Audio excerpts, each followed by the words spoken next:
Ininspeksyon ni Pangulong Bongbong Marcos ang pinsalang iniwan ng mga nagdaang bagyo at habagat sa Bulacan at Pampanga. Kasabay niya ng pagtalakay sa mga solusyon na gagawin umano ng pamahalaan para maibsan ang epekto ng masamang panahon. Nakatutok si June Veneracion. Tumambad sa aerial inspection ni Pangulong Bongbong Marcos kung gaano kalawak ang baha sa Bulacan at Pampanga na iniwan ng mga nagdaang bagyo at habagat. Kailangan din natin maunawaan na hindi lang dahil sa problema ng flood control project, kung hindi pati na sa lakas talaga ng ulan na hindi pa natin nakita sa kasaysayan ng Pilipinas. Ito ay ang naging resulta ng climate change.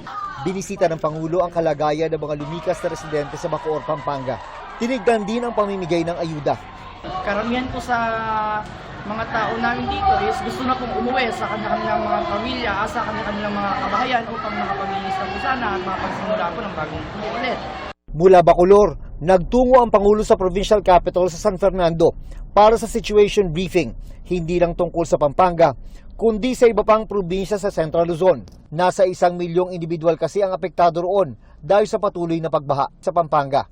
Inaalala ko yung mga matatanda, yung mga bata, yung mga nagkakasakit, yung pagkain nila, hindi sila makalabas, hindi sila makapagtrabaho. So, sabi naman ni President, bibigyan niya ng priority at ginagawa na yung master plan. Nagsagawa rin ng situation briefing para sa iba pang probinsya sa Central Luzon na apektado rin ng mga pagbaha. Sabi ng Pangulo, may 5 Sabo River Dam ang gagawin sa Nueva Ecija para saluhin ang tubig mula sa Sierra Madre kapag maulan.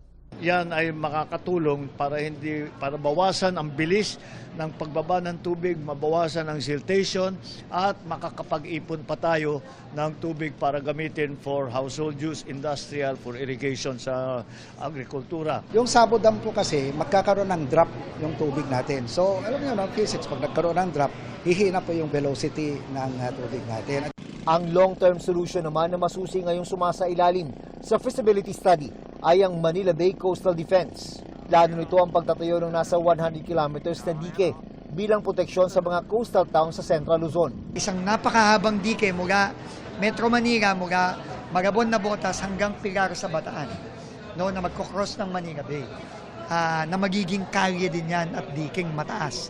Kamukha yan nung ginagawa sa ibang bansa. June Veneracion, Nakatutok, 24 Oras.